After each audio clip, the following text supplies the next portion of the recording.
Sí. Hola, buenas tardes. ¿Se nos oye bien? Sí. Bueno, buenas tardes. Les agradecemos el verles interesados en esta segunda fase de un proyecto de Brumaria Zendeac sobre la performance. En la primera parte nos ocupó el año pasado un trabajo en 3 tiempos en el que presentamos aspectos generales de lo que tiene que ver con la actualidad de esta modalidad de las presentaciones artísticas, de lo que conocemos como performance. El proyecto tiene 3 tiempos. El primero es el que acabo de comentar, el segundo es en el que estamos ahora y el tercero esperamos que pueda tomar cuerpo, nunca mejor dicho, al año que viene, que sería un tiempo en el que 3 de los artistas que han estado trabajando con nosotros en este proyecto, digamos que pasarían al acto, trabajarían con su propio quehacer como artistas. Ya no sería una reflexión teórica sobre la performance. Esta segunda parte la dedicamos a pensar el trabajo de Gordon Matta Clark. Pensamos que es un momento muy interesante para nosotros, también para nosotros porque nos interesa Matta Clark y también para las cuestiones, lo que tiene que ver con la situación, en los aspectos críticos del pensamiento artístico en este momento.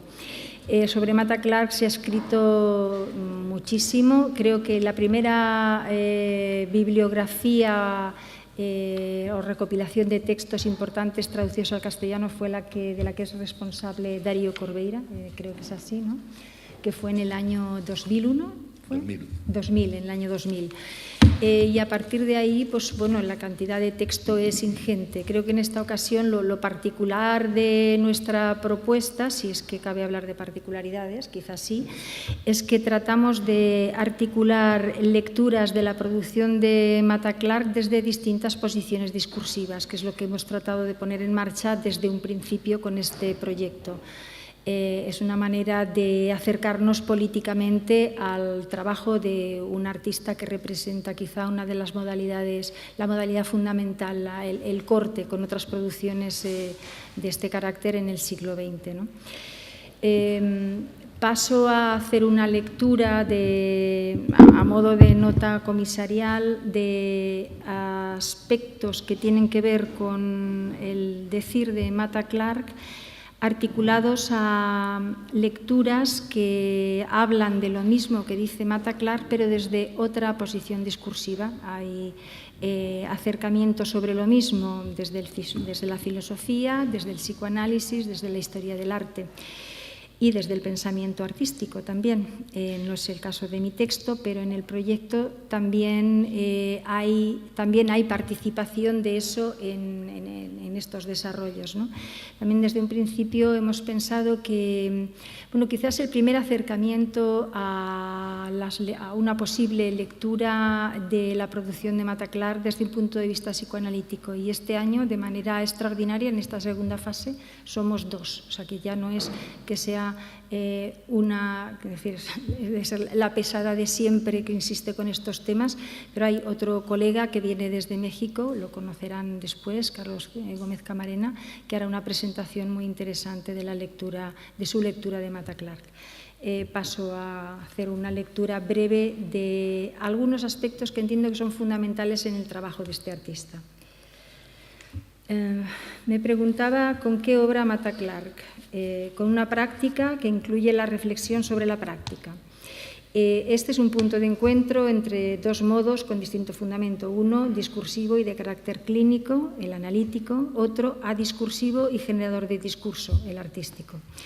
Leeré algunos enunciados del artista, 4 citas que plantean cuestiones fundamentales en el trabajo de Gordon Matta Clark: la mirada, significada artísticamente en las exposiciones del voyerismo; el acontecimiento, el espacio y el recorte. A cada enunciado sucederá una breve exposición teórica interrogando siempre lo mismo: la noción de espacio formulada mediante reflexiones de distinta procedencia. Son reflexiones porque proceden discursivamente. La obra de Matta Clark no procede discursivamente, es fundante de una modalidad que acoge el cuerpo, que lo habita artísticamente. una hermosísima medida imaginaria, una de las más rotundas de la segunda mitad del siglo XX.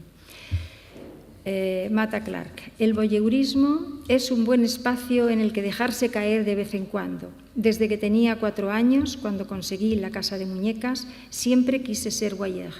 El voyeurismo y La casa de muñecas tiene que ver con enfrentarse al secreto y mandar secretamente.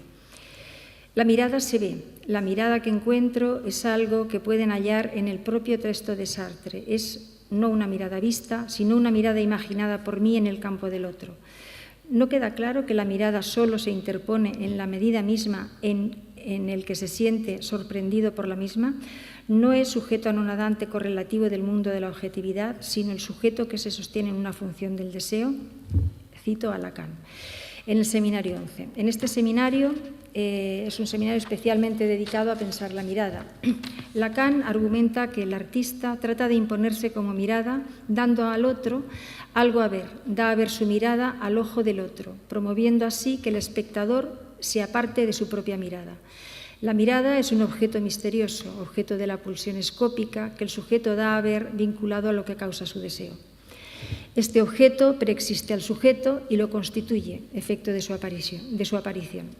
La visión parte del ojo y en relación a la imagen vista, mientras que la mirada proviene de lo que existe hacia nosotros porque lo visible está en el campo del otro, del lenguaje, hecho que escinde el sujeto vidente del sujeto que mira. Otra frase de Mata Clark. Hay que elegir el lugar adecuado en el momento idóneo antes de que ocurra todo.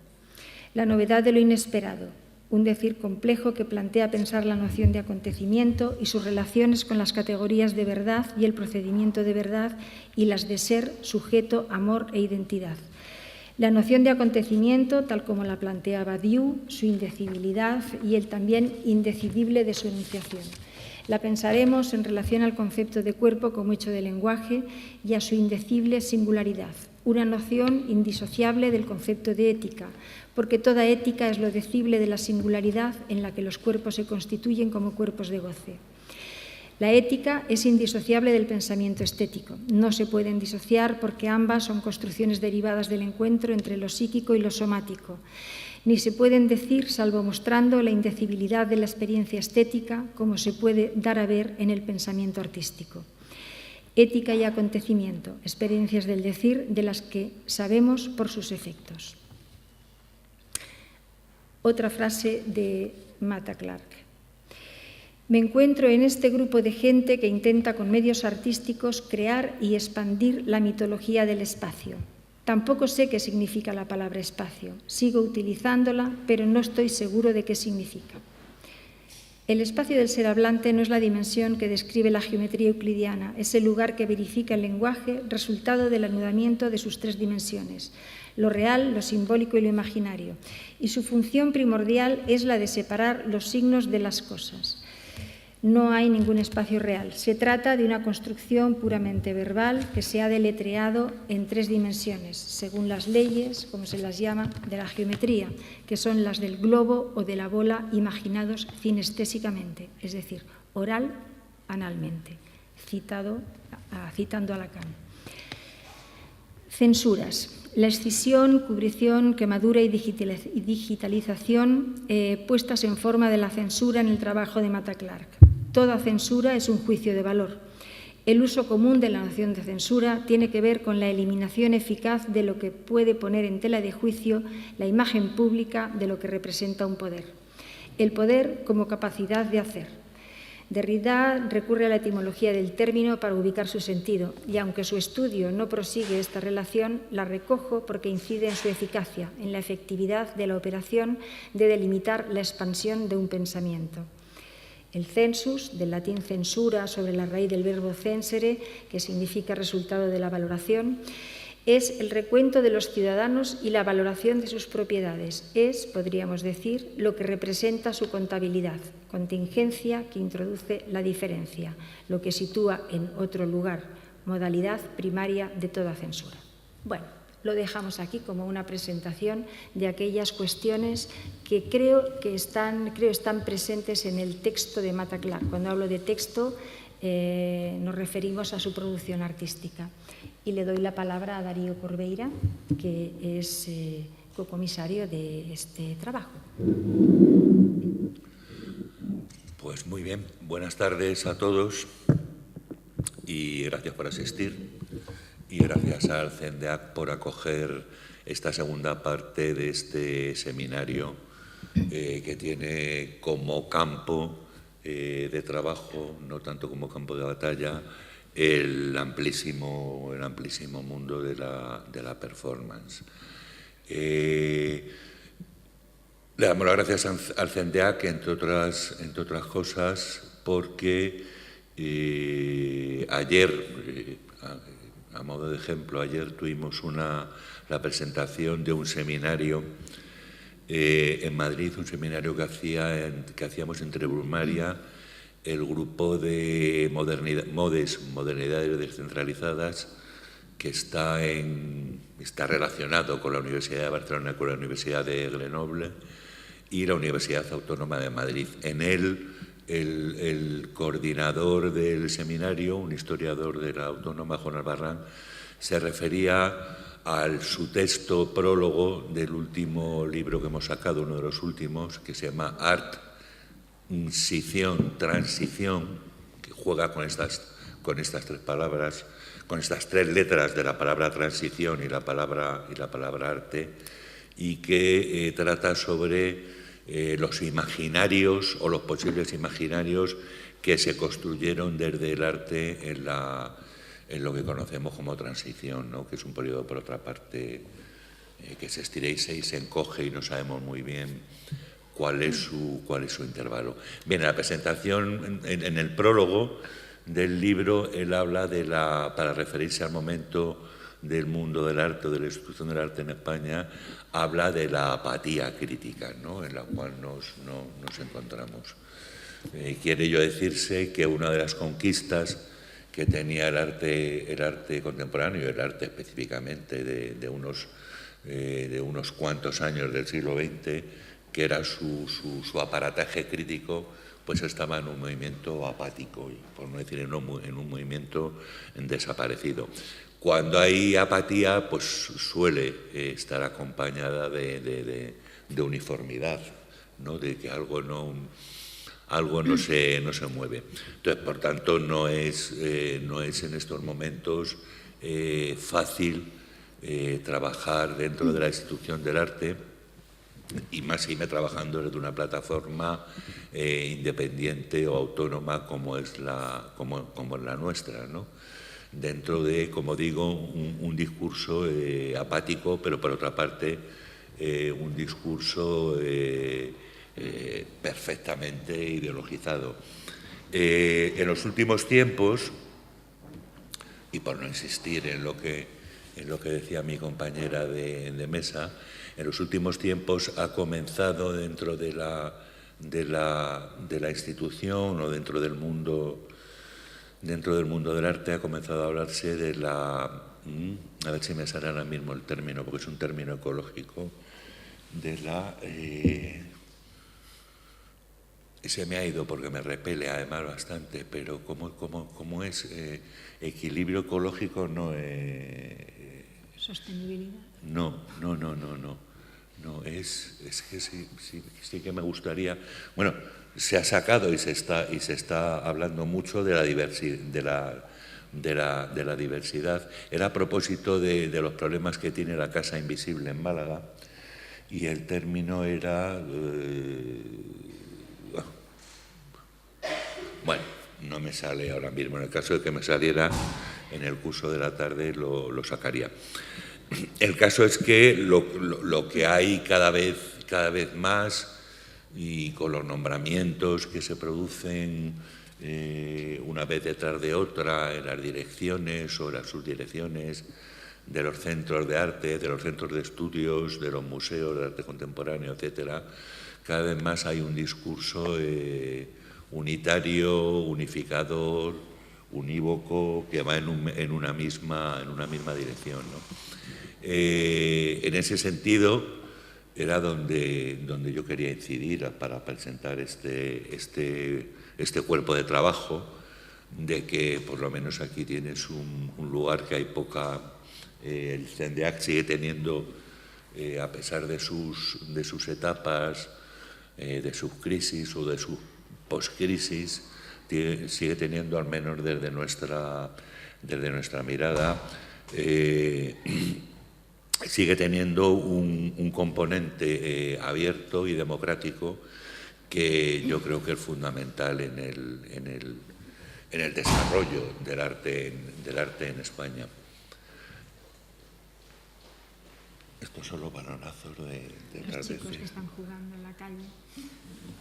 Bien, entonces hacer constar esto, ¿no? Que por lo menos pues tenéis un lugar en Murcia que permite pues, que se hagan cosas de que tampoco es que vaya a ser ninguna cosa del otro mundo, ¿no? Pero en el cual está posible riqueza de lo contemporáneo, ¿no? Esta posible riqueza dentro de lo que se ha convertido lo contemporáneo, que es una especie de basurero o de lugar arqueológico con una serie de lenguajes, con premisas y con pautas de comportamiento que tienen que ver con los lenguajes de la modernidad y que todos vamos de un modo u otro utilizando.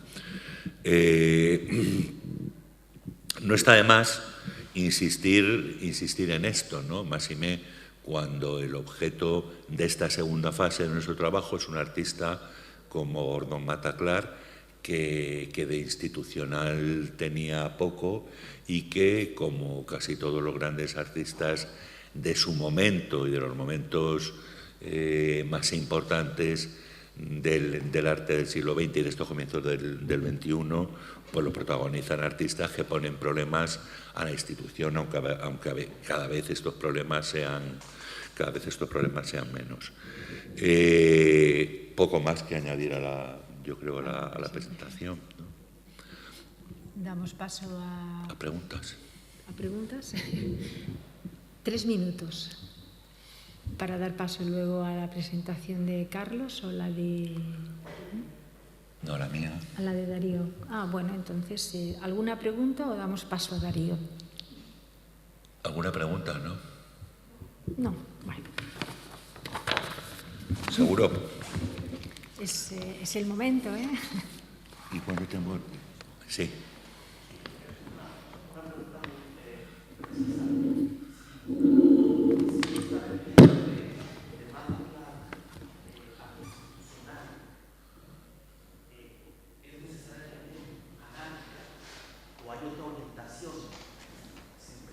¿La única posibilidad de ser institucional es la anarquía o había otra forma? Sí. Yo diría que anárquica en absoluto, todo lo contrario, es un trabajo decididamente organizado. Decididamente, no quiero decir que haya un supuesto intelectual del que parte para desarrollar su quehacer artístico, pero es un trabajo necesariamente organizado. Si no, no hubiera dado lugar a algo tan potente y tan lógico, ¿no? Es un punto de vista que lo podría argumentar si le dedicara un poquito más de tiempo. Sí, yo creo que es un trabajo, en el trabajo que sucede en un periodo de tiempo muy corto, es decir, 6-7 años, es un trabajo de él y de la gente que trabaja con él, es un trabajo ciertamente anárquico, pero es un trabajo muy bien ordenado. En esto yo creo que no hay duda que tiene su importancia los estudios que realiza estudios de arquitectura, donde, digamos, el orden, la lógica, el cálculo tienen su presencia. No creo que sea un asunto baladí, ¿no? Yo no sé si conocen o conocéis quizá lo toque de pasada el mundo youtuber, pero hay en los últimos tiempos hay un personaje una arquitecta joven que se llama Ter, no sé si a alguien le suena. ¿No? Sí. Bueno, es un absoluto delirio, ¿no? Esta mujer, pero si te pones a mirar bien las cosas, lo tiene todo absolutamente de un orden y de una capacidad de cálculo y una capacidad de explicar las cosas brutal, ¿no? Entonces, yo creo que la formación que él recibe en Yale y en la Facultad de Arquitectura le conforma como una persona sumamente ordenada y que mide muy bien sus tiempos, aunque la práctica sí es una práctica anarquizante, ¿no? Lo discutiría con gusto, si puede que lo hagamos. Creo que precisamente en el trabajo de Mata Clark que el corte es, digamos que el rasgo fundamental con distintas dimensiones de eso, y el corte es el fundamento de todo orden. O sea, no hay orden sin corte, digamos, ¿no? En el trabajo, por eso digo que es un trabajo netamente organizado, porque el fundamento de su trabajo es el desarrollo del corte, ¿no? O la formalización en torno al corte. No hay posibilidad arquitectónica sin eso, y por eso digo que es un fundamento del orden, ¿no? Es un fundamento ordenado, el trabajo de Mata Clark.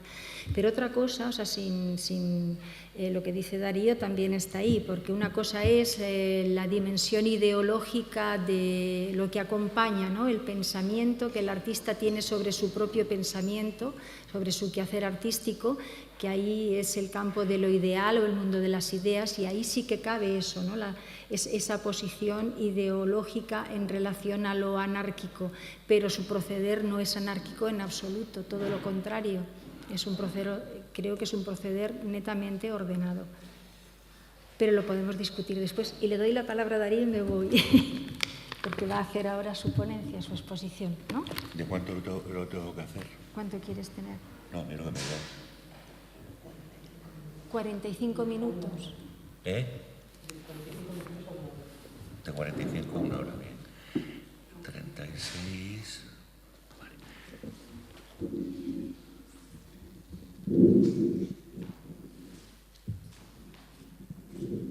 Bueno, yo voy a hacer una intervención, trataré de que sea ordenada, pero no lo puedo asegurar, y si en algún momento alguien quiere interrumpirme, pues que me interrumpa, mejor que al final, ¿no? Es decir, que antes, cuando estábamos acabando de comer, veíamos esto. ¿Cuándo se hacen las preguntas? Cuando veamos que se pueden hacer o cuando alguien quiera hacerlo. Yo no tengo ningún inconveniente en que se me interrumpa y contestar si sé en el momento. Bien, entonces, el caso de Gordon Mata Clark, como bien relataba antes o contaba antes Monse, yo hice un libro en el año 2000 de textos. Es el primer libro que se hizo, con muchos problemas, por cierto, con el tema de los derechos. El primer libro que se hizo de Gordon Mata Clark únicamente con textos. En el momento que se había producido, que se hizo este libro, el catálogo del Iván, que había sido una de las primeras, por no decir la primera gran exposición del artista, estaba agotado. Desde entonces hasta hoy, como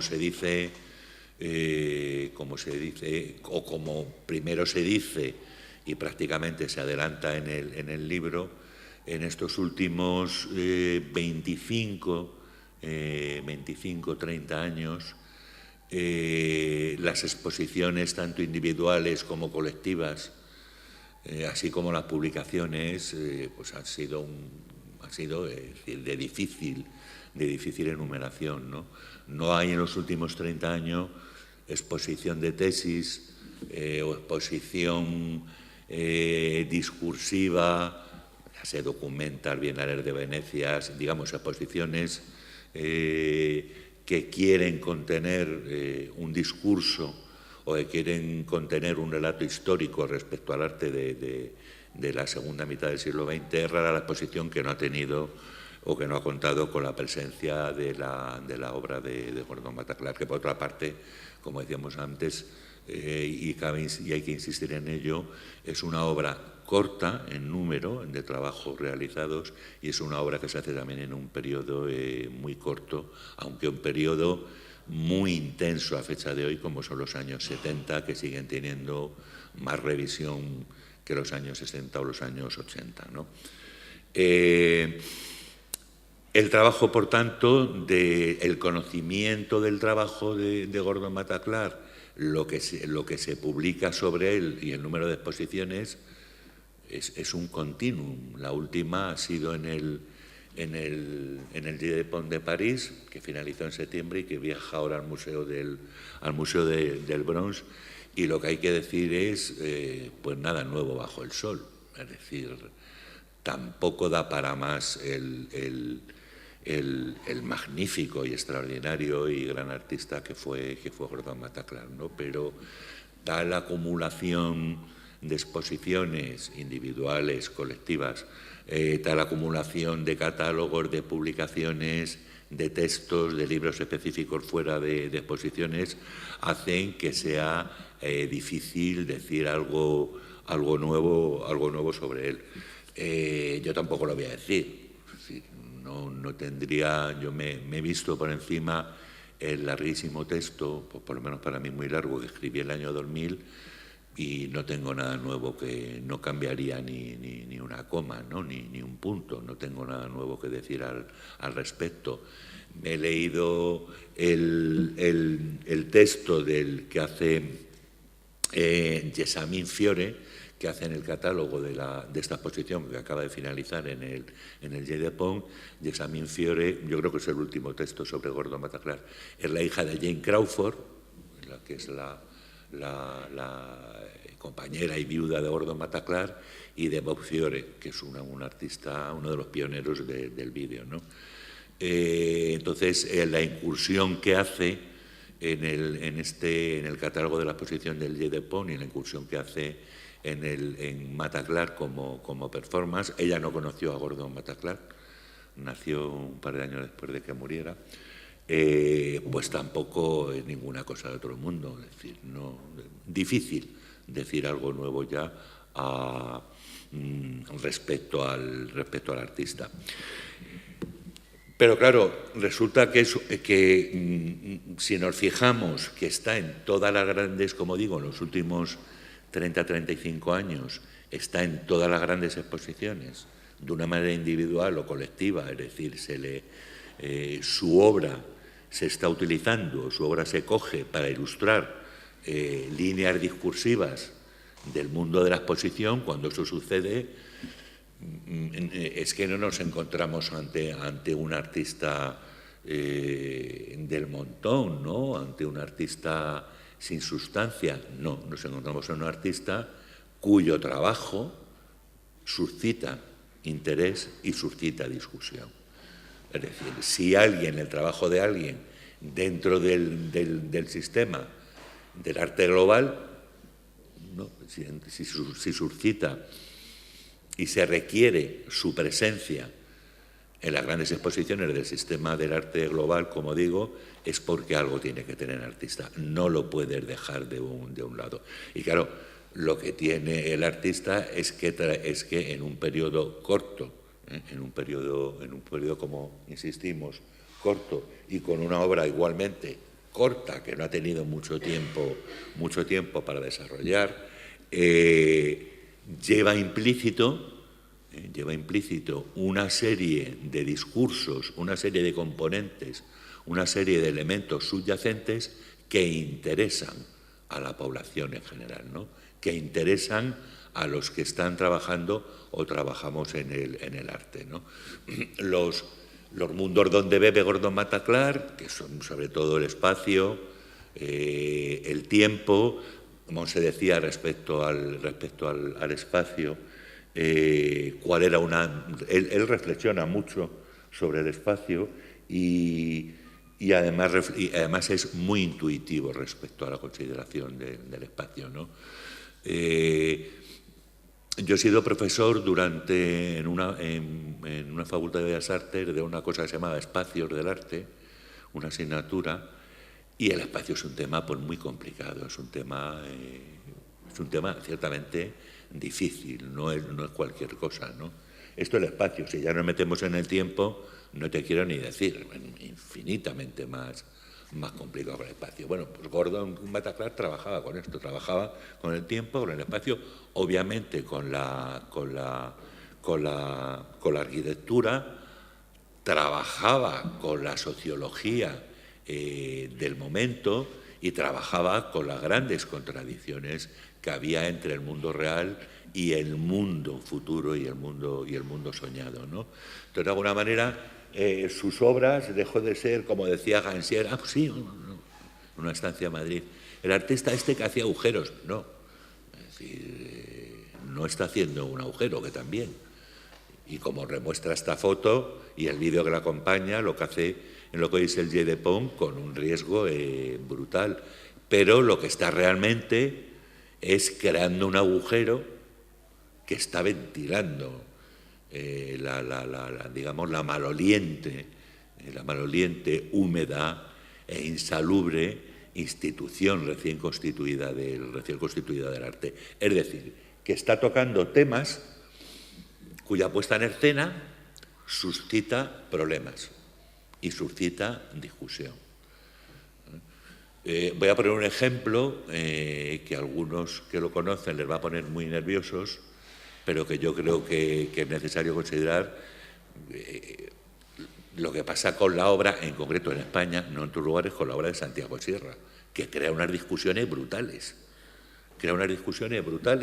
Es decir, unos enfrentamientos de opiniones enormes, y cuando el tema y la obra de Santiago es muy sencilla. Es un artista que hace obras con temas que preocupan al común de las personas, ¿no?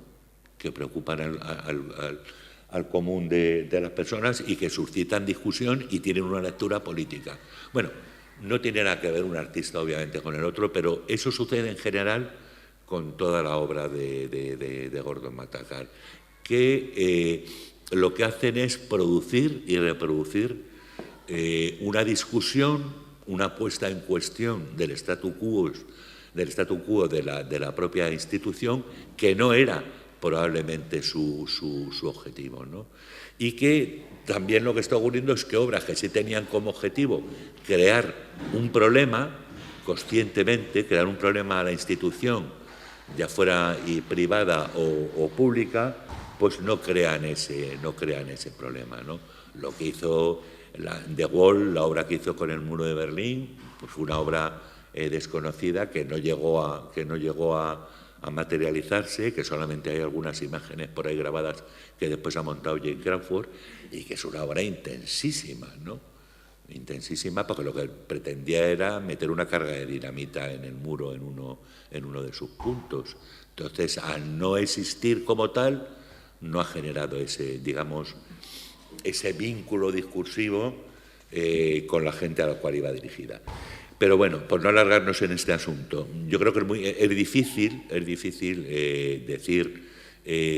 decir nada nuevo respecto a Gordon Bataclan, aunque se abre una vía, probablemente desde este seminario poco tocada o poco usual, que es hacer una lectura desde el mundo del psicoanálisis y más desde el mundo lacaniano 4x4, ¿no? O overdrive, no sé cómo llamarlo.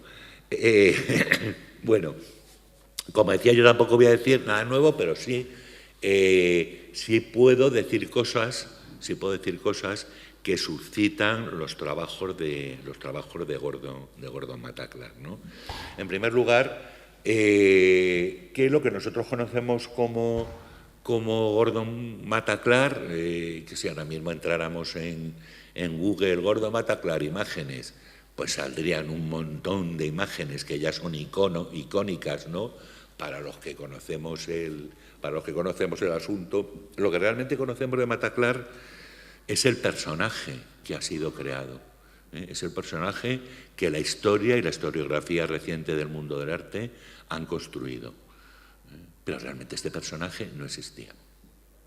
Entonces este es el primer problema que yo traslado a la audiencia. Es decir, de qué manera la historia, y la historia reciente, la historia de unos años, ha ido construyendo un personaje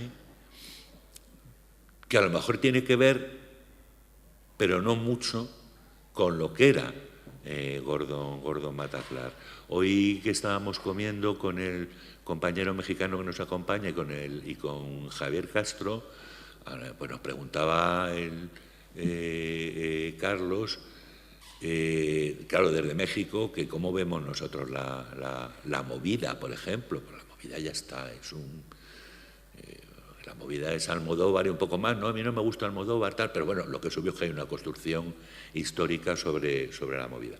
Sobre Gordon Mataclar hay un primer problema que yo quiero trasladar, sería esto: ¿cómo es la persona Gordon Mataclar? Es decir, ¿cómo es la persona Gordon Mata, el hijo de Gonzalo Sebastián Matachaurren, cómo es? Y resulta que sabemos muy poco de cómo fue, no este personaje, sino cómo fue la persona, ¿no? Entonces parece que al ser tan intenso su trabajo, tan intensa su proyección en la historia del arte reciente, esto nos impidiera saber cómo era esta persona, ¿no? Si era zafio, si era educado, si era bajito, si era alto, si era comprensivo, si era dialécticamente interesante, si era un buen orador, si era un buen hermano, un buen hijo, un buen vecino, si era una buena persona, si era un gilipollas, o cómo era este como persona. Sabemos muy poco, ¿no? Si era un buen amante, si era un buen novio, si era honrado. No sabemos nada como persona, sabemos de su trabajo, pero de su persona sabemos muy poco. ¿Qué sabemos? Sabemos algo más, obviamente, del personaje, pero el personaje no existió. El personaje es una construcción que ha hecho la historia, ¿no? Yo creo que esto es un problema a tener en cuenta y a pensárselo. La reciente historia del arte ha ido construyendo un personaje que es Gordon Mataclar, que hace agujeros en los edificios, que le da a gente que es un pionero del arte ecológico, que monta restaurantes, que monta comunas, que cocina cerdos en el Bronx, que le invitan a una exposición de arquitectura y revienta las ventanas, que hace películas que no tienen una narrativa tradicional, que se cuelga de un reloj, etcétera. Es decir, un personaje inusual, unas prácticas inusuales sobre las cuales se construye un personaje y sobre todo un artista. Pero él no era fundamentalmente un artista. ¿Qué ocurre? Que la historia es, de alguna manera, y la historia reciente es devoradora, es decir, la historia cada exposición a las cuales me he referido, cada exposición tanto individual como colectiva, en las cuales aparece la obra de Mataclar, lo que hace es extender, o yo lo imagino, como una gran alfombra o una gran moqueta, una gran capa con agujeritos que van conformando un palincesto, ¿no? Van conformando un palincesto, pero aun siendo permeables, pues se van colando y se van interrelacionando. Estas capas horizontales que finalmente lo que hacen es crear un suelo, ¿no? Crear un elemento horizontal que en parte está tapando la importancia del personaje. Yo imagino, o quisiera imaginar, insisto, en términos históricos, que todas esas capas de alfombras o de moquetas o de solados con sus agujeros giren 90 grados, sean elementos verticales que permitan que haya una respiración y que haya un conocimiento mucho menos cerrado del que pueda haber en estos momentos. Sobre todo teniendo en cuenta lo que digo, que lo que se hace con todo estos, digamos, con todas estas planchas, es crear un personaje construido, un personaje, pero que no es un personaje construido que se convierte en real, pero que no es el real que jugaba en los años 70. No lo es. Ese personaje no existía. Ese personaje es un invento y es una construcción posterior a la, digamos, no quiero hablar de posverdad, pero posterior a la propia práctica de Mataclar, ¿no? Tenemos, por tanto, un primer problema que suele suceder con otros. Sucede, por ejemplo, en España, con un artista, con una figura, o con un personaje como Ocaña, que realizó su actividad en Barcelona en los años 70 y 80 y se ha hecho un absoluto... bueno, aquí sí que el personaje se ha deformado absolutamente, se ha hecho de él una figura, un personaje y un mito que tiene muy poco que ver con lo que realmente fue, ¿no? En suma, ¿hasta qué punto la historia del arte y la historia del arte reciente, la historia del arte que se produce cada año, está produciendo, no voy a decir monstruos, pero casi está produciendo cosas que no tienen que ver nada con como veremos, con la persona o con el personaje real de aquellos momentos. Tendríamos que ver aquí entonces que el personaje artista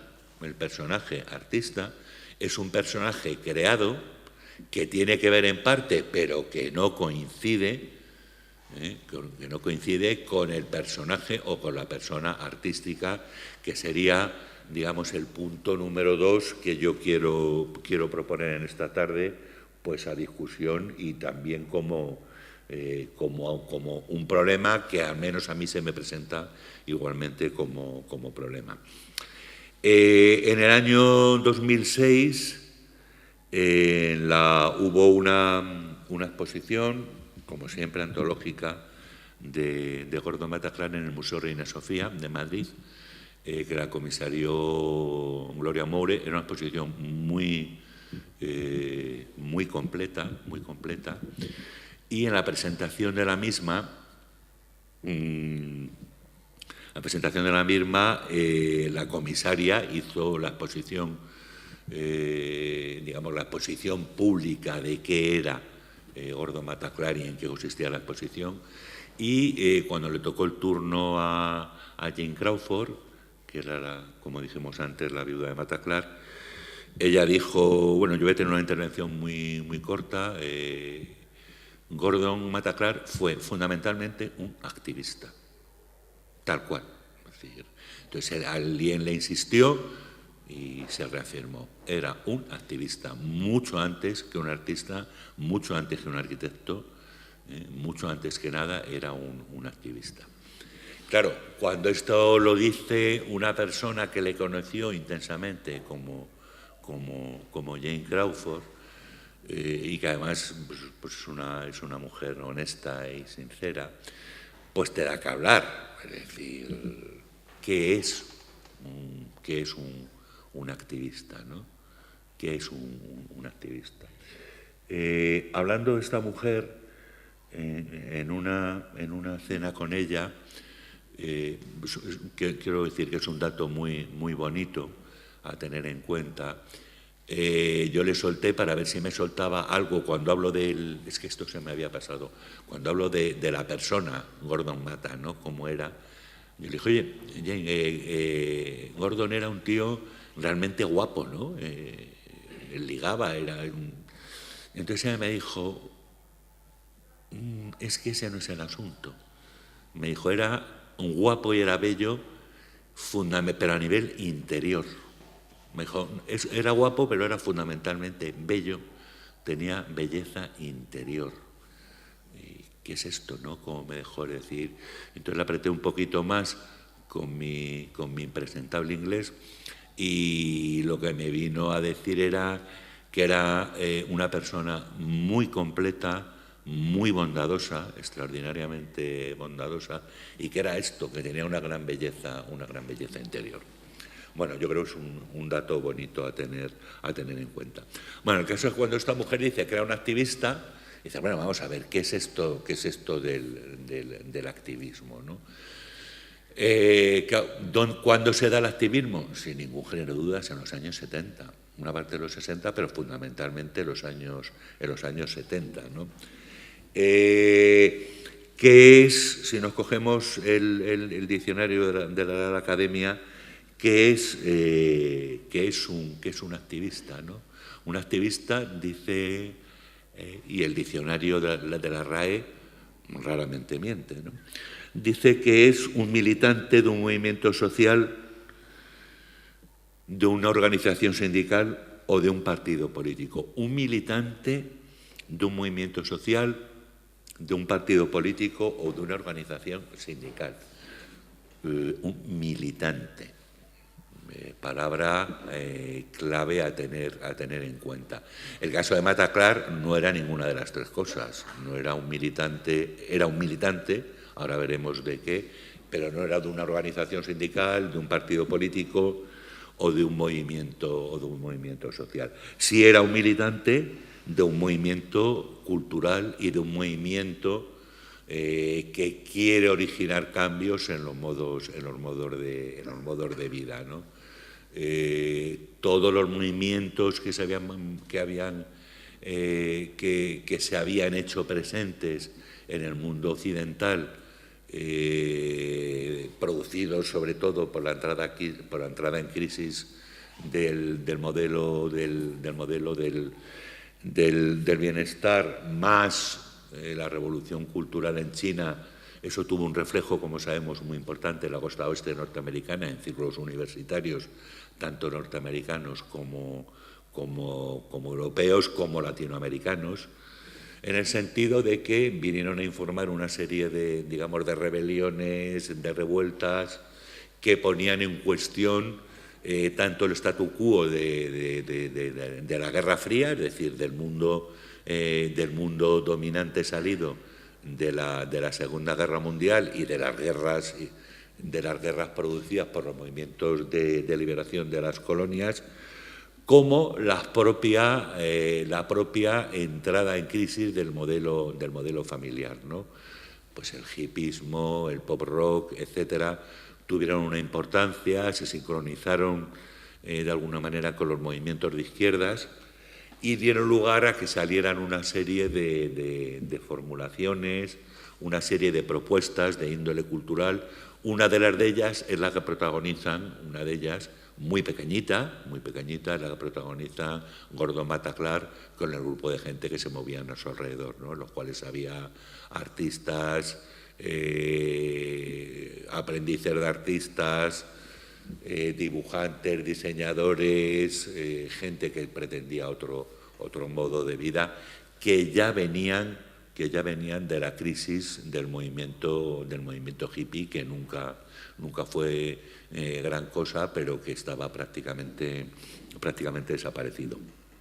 Bien, el modo realmente es un activista, es decir, es una persona. La vida de un activista es una vida problemática, es un problema en sí misma, ¿no? Un activista es alguien que se está dedicando, y su nombre lo indica, que tiene mucha actividad. Es una vida dura, es una vida que exige mucho horario, y en concreto el grupo y el propio Gordon Mataclar, en el cual hay pues incluso artistas como que después han sido artistas de éxito, ¿no? Como Kosuzi, sobre todo Richard Serra. Bueno, están, digamos, toda la creme del conceptualismo norteamericano, pues es gente que no maneja un dólar, es gente que, aparte de su actividad para crear obras de arte, para crear grupos de discusión, para crear restaurantes, aparte tenían que buscarse la vida, porque no eran ricos casi ninguno de ellos, ¿no? Eran ocupas, obviamente, en el Soho, de vez en cuando tenían que pagar y negociar algo, pero tenían que ganarse la vida de transportando muebles, de repartidores, es decir, llevaban una vida cualquier cosa menos fácil, ¿no? Llevaban una vida, la vida de un activista es una vida dura, es una vida que exige mucho tiempo, que hay que controlar, que tienen que controlar muy bien ese tiempo. Esto enlaza con lo que decía Montse a las preguntas sobre el carácter anarquizante, posible carácter anarquizante de su práctica, y que tienen que estar todo el día, no solamente, como decimos, haciendo actividades, sino que además tienen que financiarlas y tienen que dedicarle tiempo. El que una operación como Food, que era un restaurante, fracasara, pues es que es de cajón, es decir, a cualquiera que tenga un restaurante o un bar de copas menos, pero cualquiera que tenga un restaurancito o una casa de comidas, sabe que como no estés muy bien organizado y vayas directamente a la pela, el negocio se te hunde. Bueno, les duró poco porque más y con lo que daban de comer era imposible que durara, ¿no? Pero por tanto, él llevaba, y él y más gente llevaban una vida de activistas en toda la regla. Claro, el activismo, que es un producto muy claro y una práctica muy clara de los años 70, no es lo mismo el activismo en Estados Unidos que el activismo en Europa, ¿no? Las condiciones que se dan para ser activista en Estados Unidos, en Nueva York, en la costa oeste, o las que se daban en Europa son distintas, y en la propia Europa el activismo, sobre todo el activismo político, pues una cosa era el activismo en Europa y en la Europa del Norte, y otra cosa era el activismo en Grecia, Italia, en Grecia, España y Portugal, por ejemplo, que tenían en los años 70 cada uno su dictadura con sus coordenadas y sus pautas de comportamiento, ¿no? Distintas. ¿Qué ocurre? Que el activismo, como el que hacía Gordon, como el que hacía Mataclar, se mueve entre la legalidad y la ilegalidad. Cuando él hace un corte en una nave enorme de Isen, en una enorme fábrica abandonada, lo tiene que hacer desde la ilegalidad y con gente vigilando y ayudándole, ¿no? No puede hacerlo desde la legalidad. El activismo se mueve, por tanto, entre la legalidad y la ilegalidad. Cuando ocupan edificios en el Soho, estamos en lo mismo, es decir, digamos que están en una ilegalidad permitida, porque al Ayuntamiento de Nueva York y a los inversores del momento les interesa que esos edificios no se vengan abajo y que es mejor que lo cojan artistas a que lo cojan yonkis. Esto se va a repetir en Europa y se está repitiendo. Se mueve, por tanto, el activismo entre la legalidad y la ilegalidad, o en ese punto de conexión entre ambas. En el caso del activismo en aquellos momentos, en España, Grecia y Portugal, a la palabra o a esta especie de dicotomía entre legalidad e ilegalidad hay que añadir un elemento que es la clandestinidad.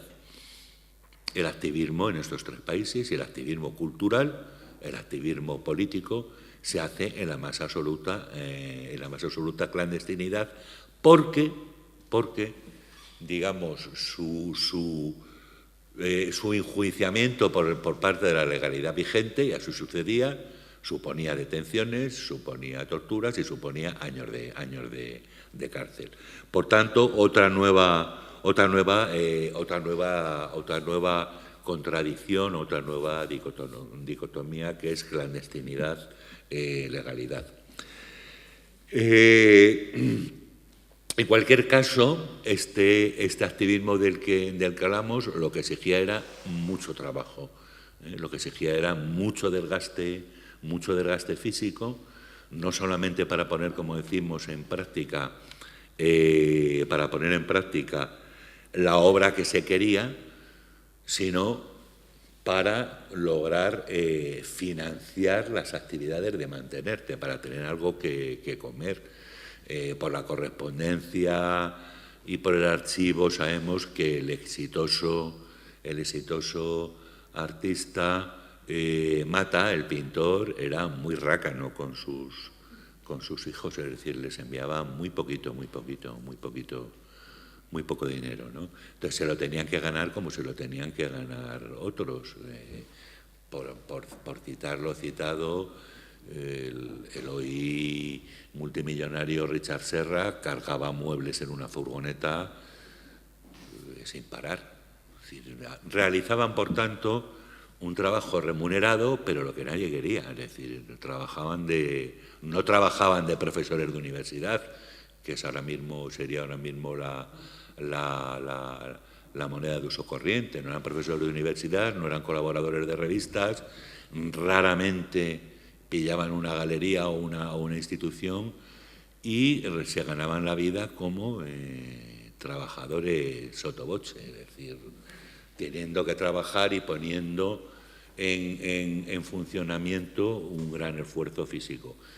En el caso de Gordon Bataclan, además, es que era un hombre muy bajito, muy fibroso, pero que tampoco tenía, que cuando le ves las cosas que hacía, dices, bueno, ¿dónde sacaba este tío fuerzas para hacer un trabajo tan intenso, ¿no? En todo caso, queda, como digo, ya no el personaje construido en términos históricos, sino el personaje real, la persona real que tiene que ganarse la vida como puede.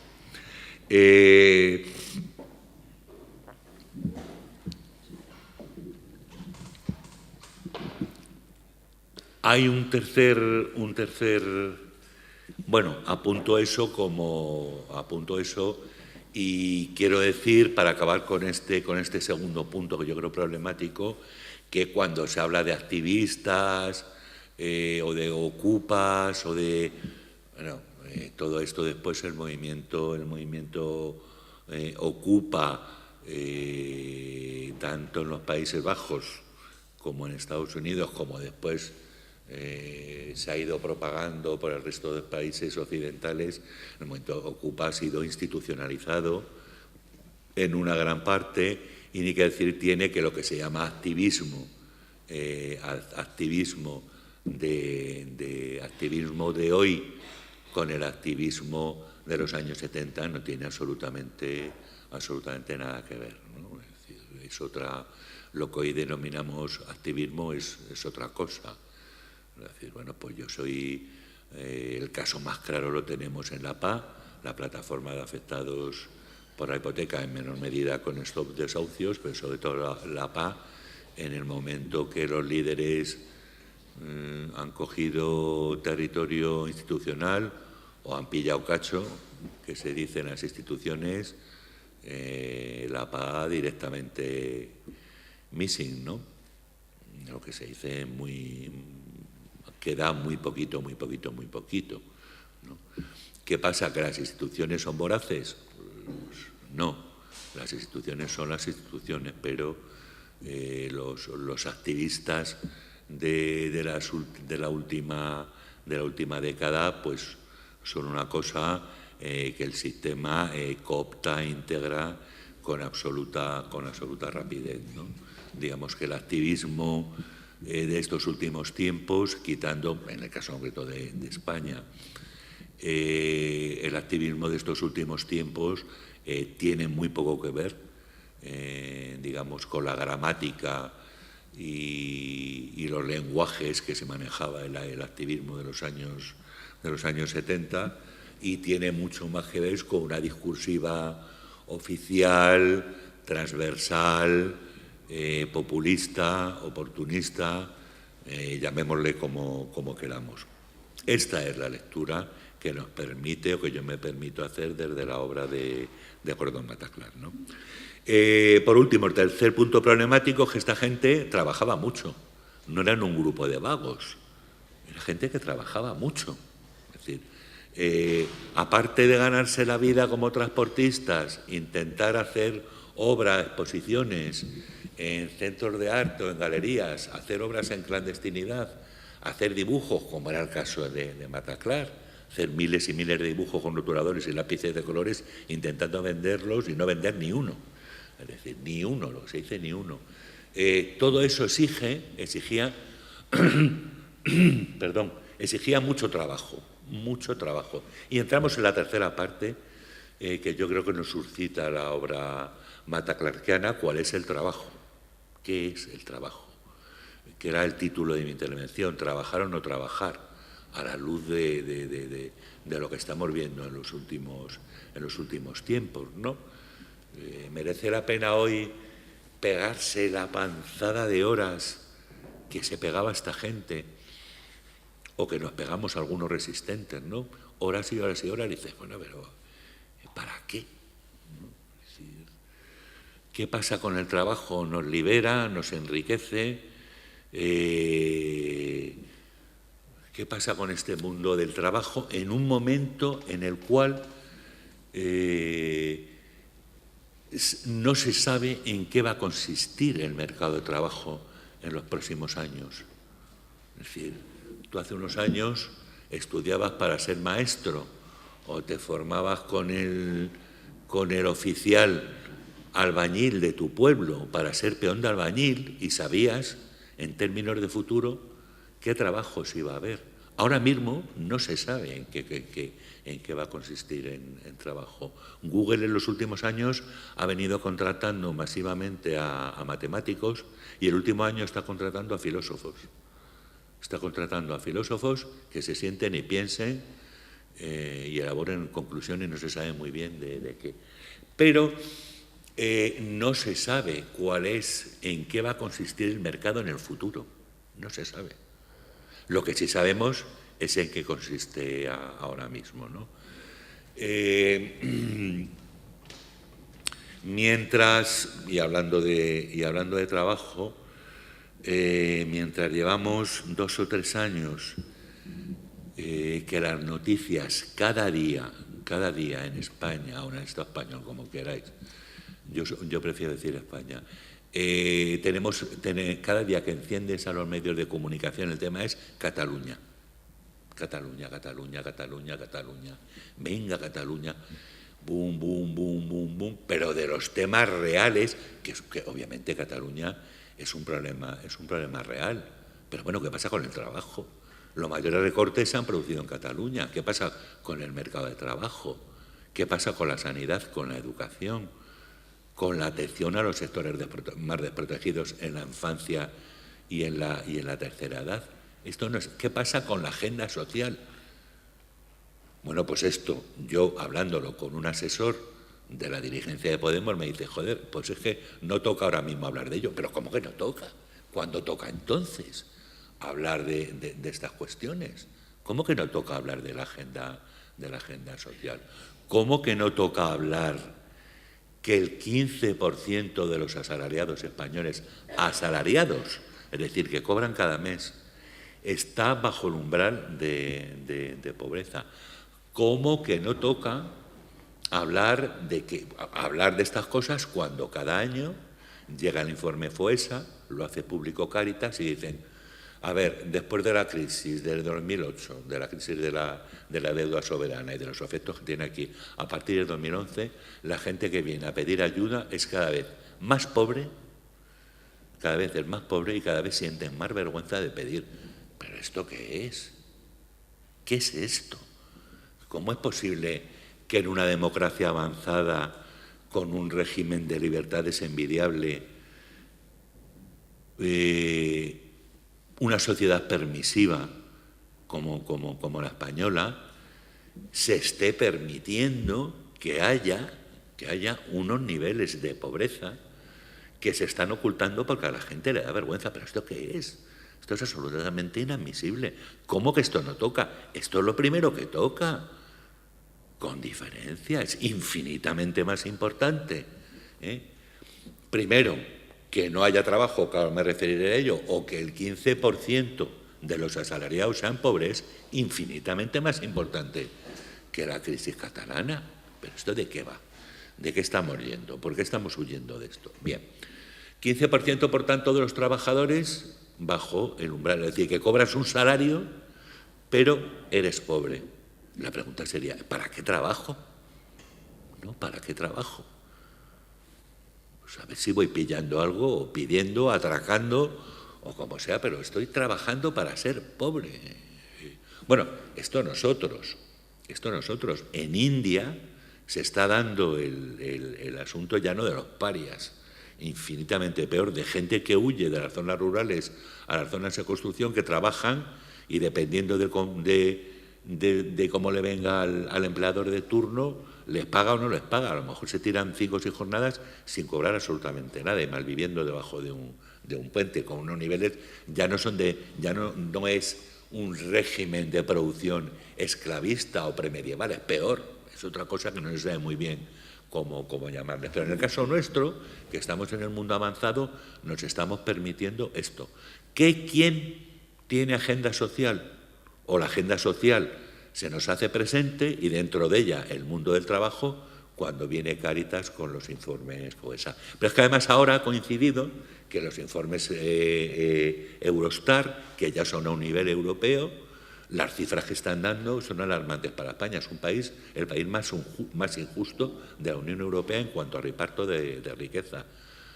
La crisis famosa del 2008-2011 ha dado como resultado que los ricos son más ricos y los pobres son más pobres. Esto venía sucediendo en términos históricos pues desde que hay datos históricos y se conoce al respecto, pero que ya en el siglo XXI esto se reproduzca en el mundo del trabajo, pues es sencillamente un escándalo. Y es un escándalo no solamente por el daño o el dolor que causa en esta parte de la población o en la gente, que diría la gente de Podemos, ¿no? El daño que produce en la gente, sino porque se sabe que se sabe que los sistemas profundamente injustos como estos, donde el reparto de riqueza es desigual, generan a medio y a largo plazo retrasos a la hora de producción y de distribución de la propia riqueza. Es decir, se sabe que son económicamente modelos fallidos. Pero, bueno, ahí están, ¿no? La pregunta sería, aunque sea machacona, bueno, pues ¿trabajar para qué? ¿Trabajar para qué? Como decíamos, en los próximos, y sobre todo para la gente más joven,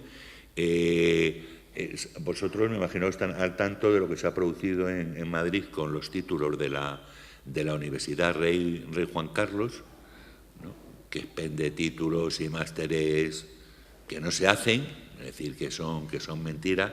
Y hace poco oía un debate de analistas sobre el mercado laboral y el mundo del trabajo y el mal que había hecho o que podía hacer la Universidad Juan Carlos I en este mundo, ¿no? Y entonces uno de los que estaban interviniendo dijo,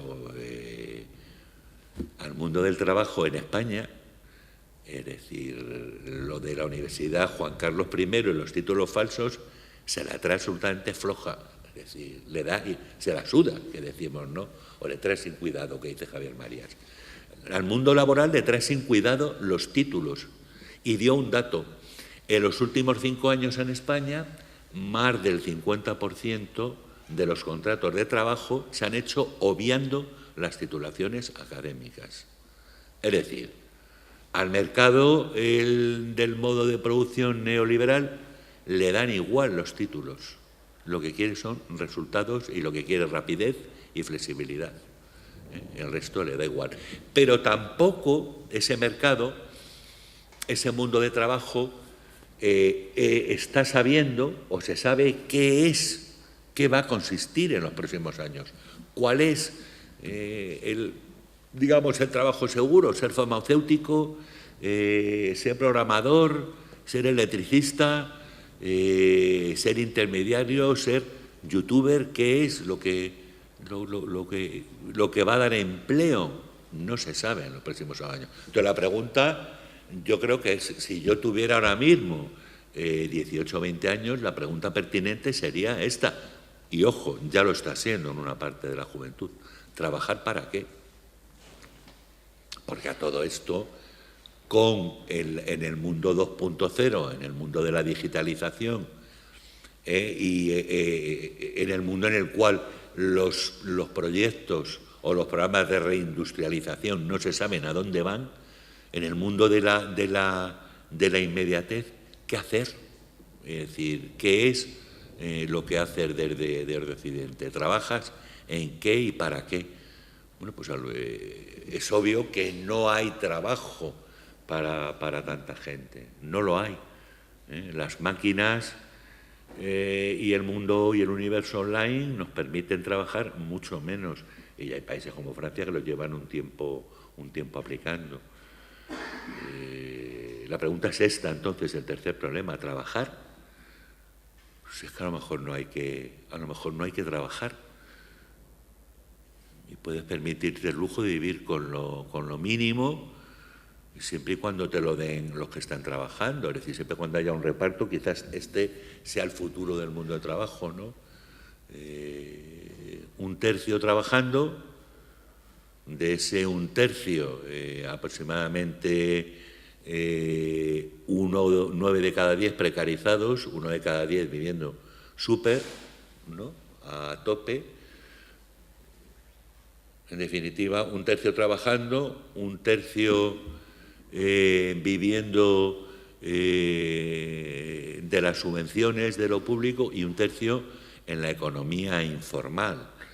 Los datos en España, por ejemplo, de un 20% de paro de la población, si tú los cuadras y los filtras con que el 25% de la economía española es informal o es directamente sumergida o ilegal, pues obviamente las cifras de paro no son las que se nos dan.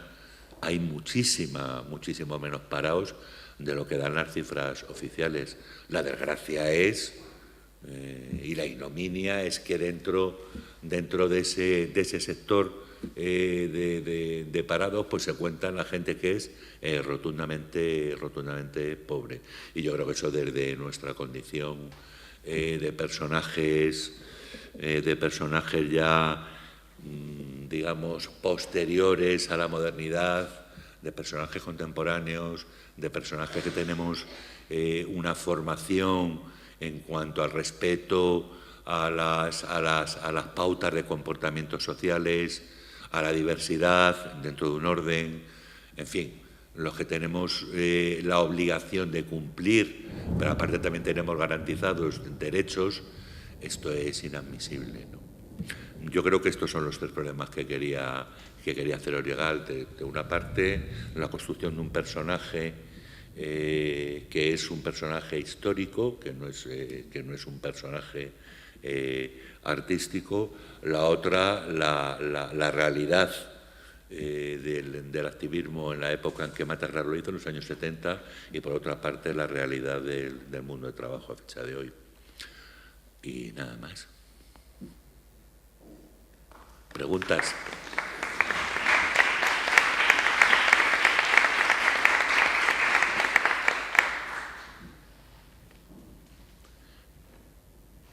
Sí.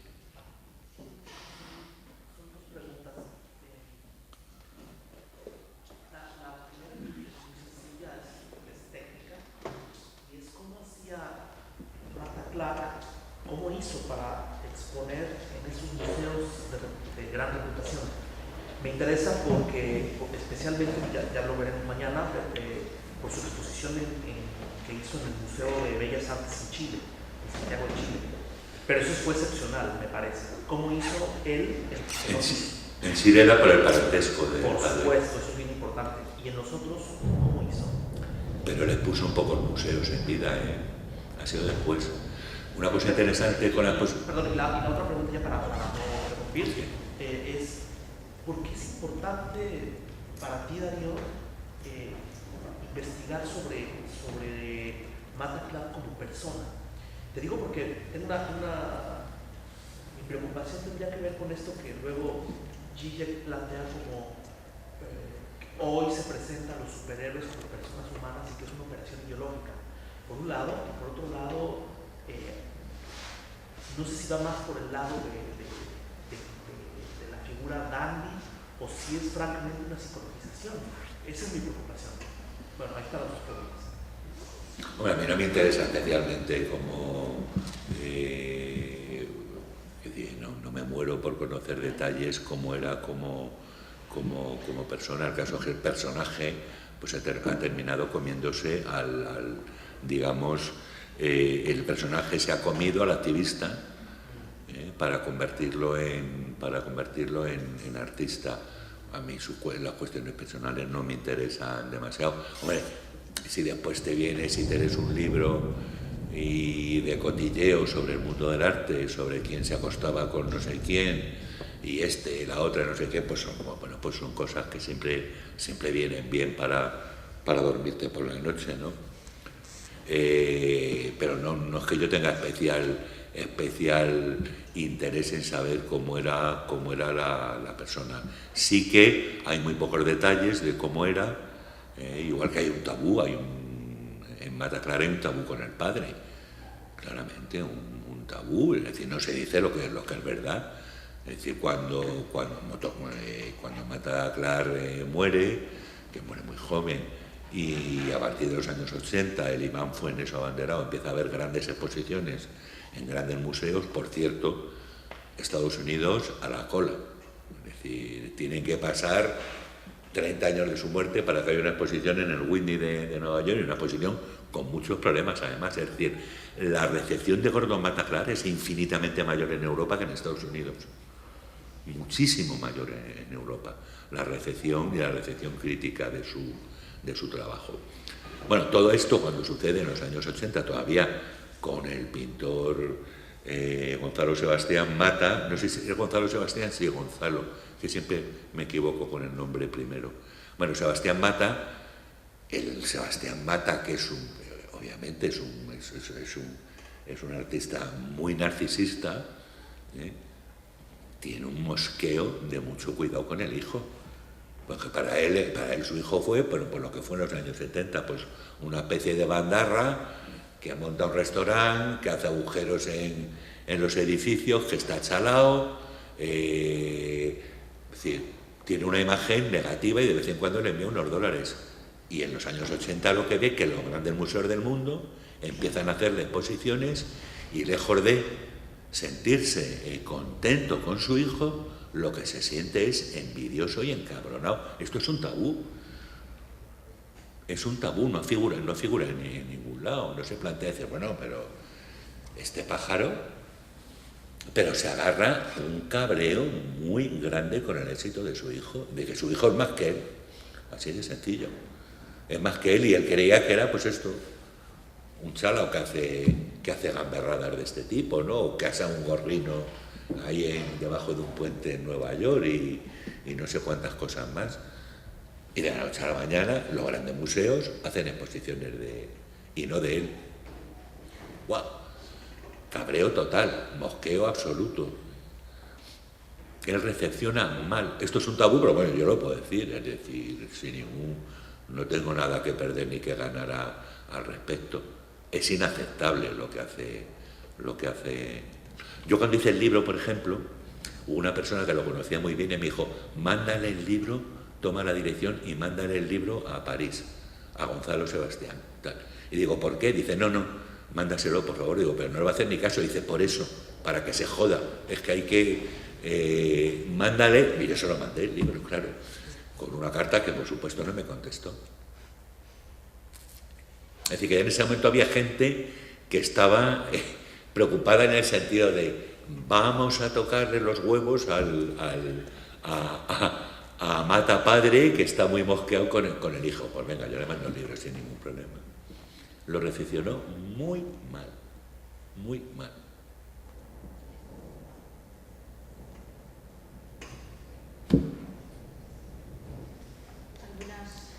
Algunos comentarios sobre la exposición de Darío.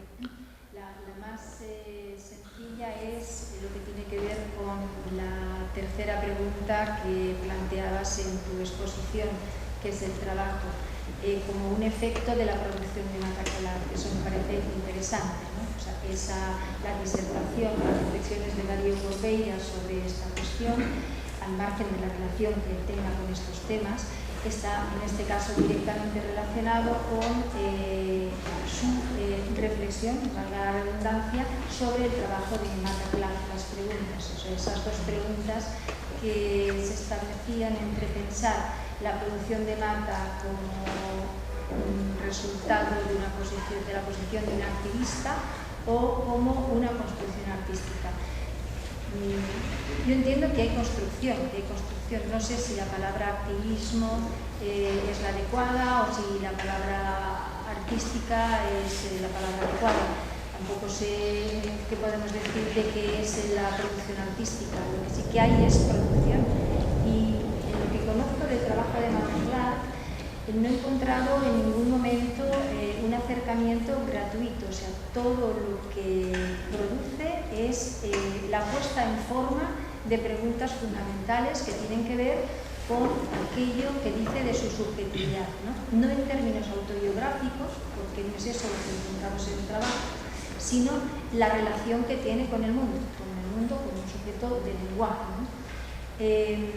Luego planteaba Darío otra cosa también muy interesante, que es diferenciar entre la personalidad del sujeto al que se le atribuye la cualidad de artista, se diga a sí mismo artista o no se lo diga, y las construcciones de la historia en torno a esa producción, no en tanto al sujeto que lo produce, sino a la producción de ese artista, a la obra, digamos, articulada a un momento de la historia y a una serie de condiciones que son las que se da la producción de Mata Clark, que tampoco es fortuita ni casual. Es alguien que está en relación permanente con todos aquellos que están pensando las producciones de su época. Piensa la arquitectura del momento y de dónde viene esa arquitectura. Y sus intervenciones en el espacio construido por otros, son verdaderas construcciones. A propósito del título del libro con el que publicaste, el libro que publicaste, Construir o Deconstruir, fue Dan Graham, ¿no?, el que se planteaba esta pregunta alrededor de Mata Clark. Metodológicamente, Pablo quizá por la formación que tiene en filosofía lo podrá explicar o podrá decir algo al respecto.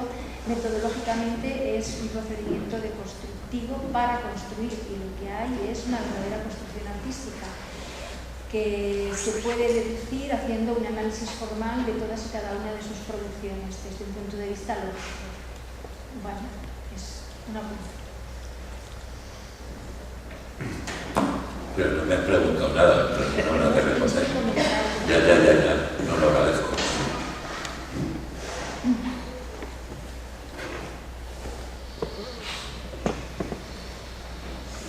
Pues sí, quería preguntar algo. A ver, hay detrás de ti están preguntando.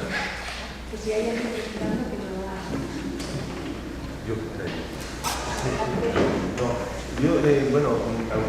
A mí me ha sorprendido mucho la conferencia y lo que no quiere decir que no me haya resultado interesante, pero sí me ha resultado sorprendente. Pues me esperaba, imaginaba como una relación, un análisis más de la obra, cosa que no ha existido, ¿no? Porque, yo soy arquitecto, llevo mucho tiempo trabajando y mucho tiempo también dando clases. Entonces, Gordón Mata Clark es una de las personas más enigmáticas, dijéramos, y más controvertidas y más desconcertantes el trabajo de este artista desde la perspectiva arquitectónica, por decirlo de alguna manera. Pero, mi pregunta tiene que ver con que no he entendido que tú también has hecho un poco antes, está haciendo referencia, esta extensión que ha hecho sobre la situación del mercado del trabajo en España hoy. Me gustaría que de una forma un poco más explícita lo relacionaras con la figura humana o artística o construida de Mata Clark. Bueno, pero es lo que he pretendido. A mí lo que he dicho viene suscitado o sugerido por Mata Clar. Lo que pasa es que con tu intervención acabas de abrir otra brecha. El mundo Mata Clar, desde el mundo de la arquitectura y desde el mundo de los arquitectos, muy problemático, muy problemático. Muy problemático. Falta por añadir que la posible influencia de Mata Clar en los artistas como obra o en la arquitectura, lo poquito que ha producido ha sido monstruos. Ha producido 5 o 6 cosas. Hay una relación muy problemática entre los arquitectos y Mata Clar. Yo creo que es muy problemática y nunca abiertamente planteada. Vamos, yo conocí, hay 2 o 3 cosas que se han hecho de arquitectura, pues que es lo típico, pues un agujero muy bien hecho, con una carpintería metálica maravillosa que da vueltas, que en definitiva es una ventana redonda. Otra intervención que se hizo en una de sus coleccionistas en Venecia, que era una ventana y otra ventana, vamos, 2 ventanales de una casa veneciana que está en esquina, pues unirlos, digamos, con una vitrina continua, ¿no? Bueno, una absoluta memez ya hecha por un artista como Karin Sander, alemana, que es magnífica en esas cosas. Es muy difícil utilizar en arquitectura, en arte es difícil hacer cosas mataclarquianas, ¿no? En arquitectura yo creo que todavía más, entre otras cosas, porque tú sabes perfectamente, o sabéis los arquitectos, que los cambios que se están produciendo y que se han producido en la arquitectura a partir de los ordenadores y todo lo demás son brutales, dejan lo de los agujeros de Mata Clar pues como lo que son, una propuesta discursiva más que aunque tenían físicamente una importancia brutal, ¿no? Yo creo que es problemático desde la arquitectura, porque hace lo que muy pocos arquitectos pueden hacer, que es poner problemas a la institución, ¿no? Me parece muy interesante esta relación, esa insistencia en la cuestión de la relación entre las modalidades del quehacer de Mata Clar sobre el espacio arquitectónico, porque insiste Mata Clar en algo fundamental, que es las modalidades de la construcción del vacío, que es uno de los fundamentos de toda construcción arquitectónica. El vacío como construcción, de toda construcción arquitectónica y de toda construcción subjetiva. Es lo que me parece especialmente interesante en el trabajo de Mata Clar, porque tiene un desarrollo impecable. Luego, la relación que puede establecerse entre estas modalidades que estuvieron en el ámbito artístico y las arquitecturas de sus contemporáneos, creo que también es un campo muy interesante para explorar la actualidad de la arquitectura de los últimos 50 años, ¿no? A partir de Le Corbusier. Es una pregunta. Insistiendo en la pregunta que tú decías sobre la tercera parte de la exposición de Darío. Sí, es que eso me faltaba contestar, que no sé muy bien a qué te refieres cuando que preguntaba sobre la relación entre lo del mercado laboral en España, decías no, y Mata Clar. Pues es que no, a mí me lo suscita el trabajo de Mata Clar, me da que pensar en cuanto trabajador, porque es un trabajador, en toda la regla, aparte de un activista, es un currante. Me da que pensar en el mercado del trabajo en España. Y en cuanto tú intervienes, pues pienso en la arquitectura. ¿Por qué Gordo Mata Clar no ejerce o no trabaja en un estudio de arquitectura? No está en ningún sitio eso, nadie lo cuenta, ¿no?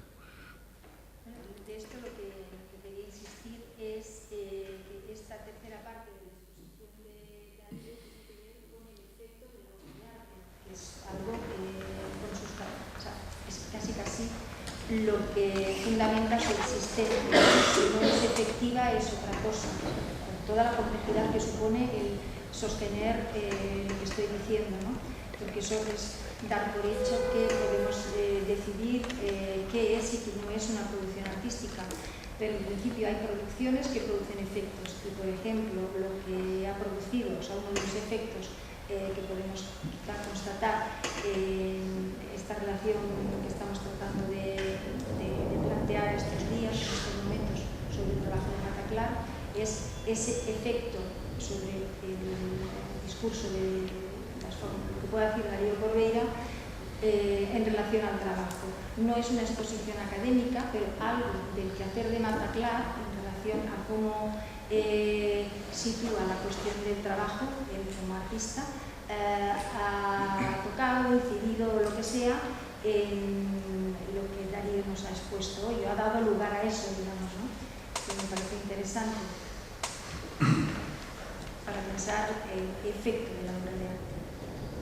Yo a lo mejor, estoy seguro, bueno, a lo mejor lo conoce, pero a lo mejor digo una barbaridad, pero el ejemplo más claro de lo que pudo ser en su momento Mata Clar trasladado, en términos de arquitectura, entre comillas, trasladado a hoy, sería, y por eso lo he traído, esta chica, esta mujer, Ter, que realmente se está buscando la vida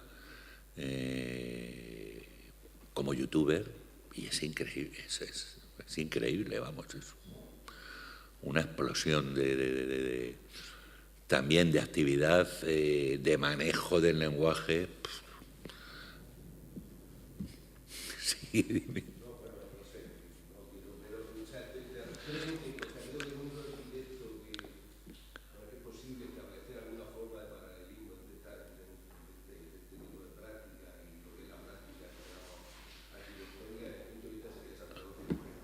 Santiago, ¿con quién? ¿Con Gordo Mata Clar dices?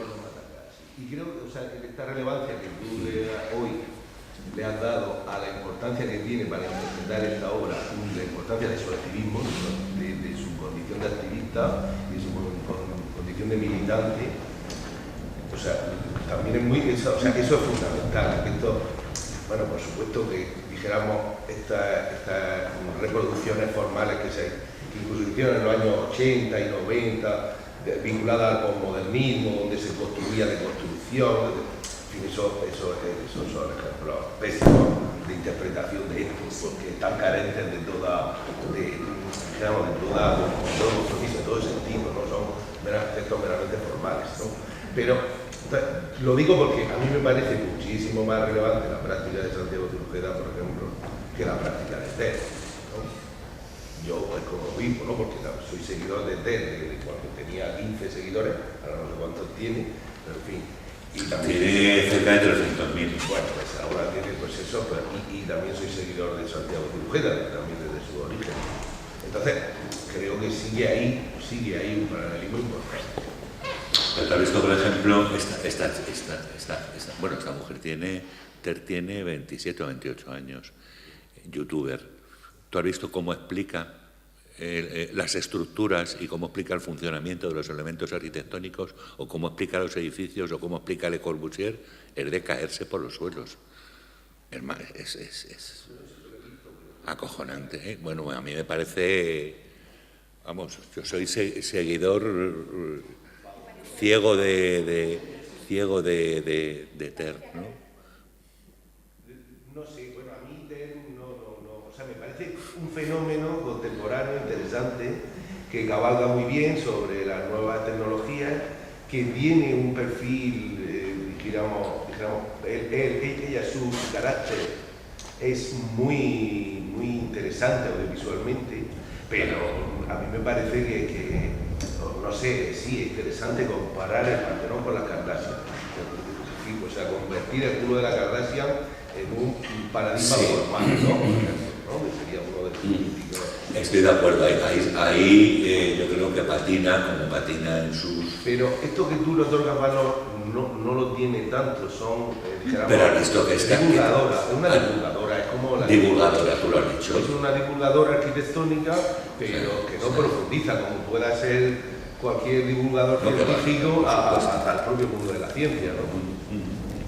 No, pero te quiero decir que se ha buscado, dentro del mundo Sí. de la arquitectura, ha buscado un territorio Sí. que no es el territorio habitual de la arquitectura, es decir, dentro de las dificultades de este mundo de trabajo, bueno, si tú eres arquitecto, yo tengo bastante relación con la arquitectura familiarmente. El mundo de la arquitectura es una ruina en los últimos años, ¿no? Es una ruina absoluta. Entonces, esta es una tía. Yo cuando vi el tercer vídeo de esa mujer, que me lo enseñó mi mujer, le dije, esta chica es de 10. No sé qué, digo, es de, fijo, claro, es de 10 desde pequeñita. Desde que tenía 10 años, saca 10, ¿no? Sabe arquitectura por un tubo, en el arte incursiona, se ve en los libros y los recita, pero ¿qué hace? Yo lo he traído a cuento porque Mata Clar estudia arquitectura y se busca la vida fuera de la arquitectura.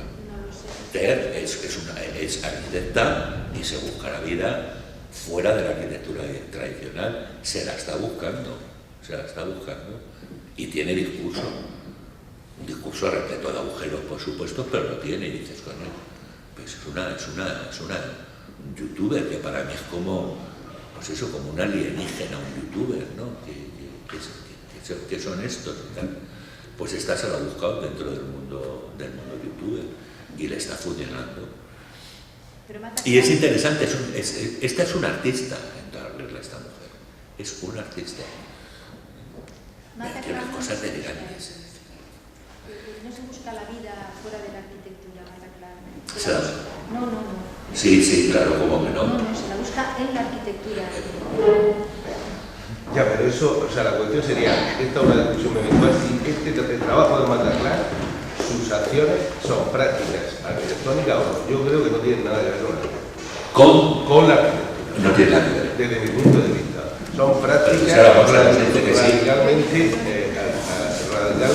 plásticas y políticas y críticas. Políticas sí, críticas no lo sé, y arquitectónicas también, porque hay una relación extraordinariamente compleja y clara al mismo tiempo con pensar el cuerpo como uno de los objetos de la arquitectura, de la construcción arquitectónica.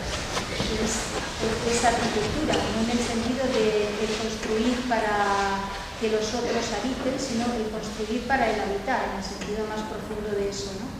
El construir, habitar, pensar de Heidegger, quizá. Entonces entiendo que es arquitectura. Hay que descansar, ¿no?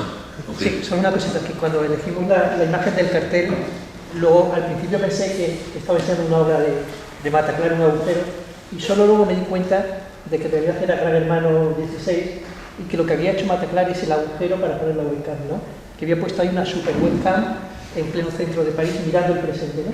Y luego esto me llevó a pensar que Mata Clar, por eso enlazando con el tema del trabajo, fue el último trabajador que trabajó, el que tenía una empresa de demoliciones, Mata Clar Sociedad Anónima, y fue la última persona que realmente pensó que el mundo estaba en ruinas, que había que demolerlo, pero que había que hacerlo despacio, que había que demolerlo poco a poco para que no se acabara el trabajo, porque es el último currante de la demolición que ahora los vídeos que nos ven en YouTube son los vídeos de demolición, hasta el punto de que el 11 de septiembre de Estados Unidos está esta hipótesis fantasma de que fue una gran demolición organizada por la propia Casa Blanca para tirar todo el complejo, ¿no? Entonces, en este sentido, Mata Clar sí es un hombre de otro mundo, es un hombre antiguo, muy antiguo, un soñador que pensaba que demorándose en el trabajo, todo el mundo ha tenido trabajos que dijo, voy a hacer aquí un poco el tonto, a ver si no me despiden, a ver si hago como que trabajo y alargo este trabajo.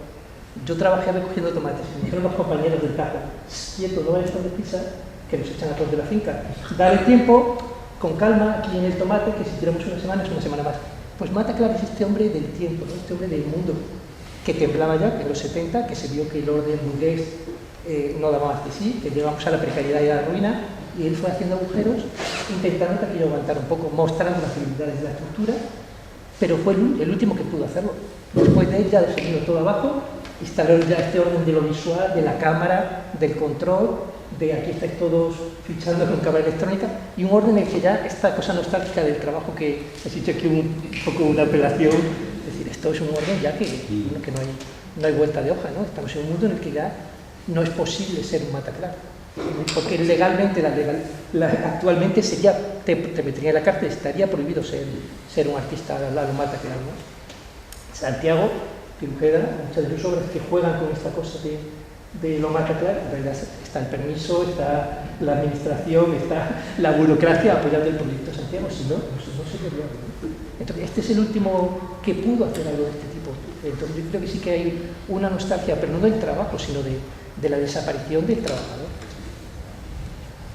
Sí, hay una cosa que se me ha pasado comentar y que la tenía anotada, y es que en este proceso de construcción del personaje artista además, interviene que él tuvo digamos, el gran acierto de fotografiar y filmar todo lo que hacía, todas sus grandes acciones, ¿no? Y tanto fotografiar como filmar son dos formas de aplicación del dibujo muy eficaces, obviamente. Pero si no fuera por las películas, es decir, por lo que filmó y por lo que fotografió, la obra de Mataclar no existiría prácticamente, no existiría. Pues ahí, por ejemplo, a propósito de activista o exhibista, es la actitud de un artista que se reconoce en su quehacer y que además quiere dar testimonio de eso. Y además lo recoge con los mismos instrumentos con los que trabaja, que tiene que ver con la construcción de un espacio vacío y la mirada sobre eso. Utiliza la fotografía, los medios cinematográficos, el dibujo, bueno, los instrumentos para el dibujo, como estabas diciendo, que me parece muy interesante decirlo de esa manera, ¿no? Tal como lo has planteado, para dar testimonio de su trabajo, un trabajo que no es el trabajo de un activista. El activista no funciona de esa manera.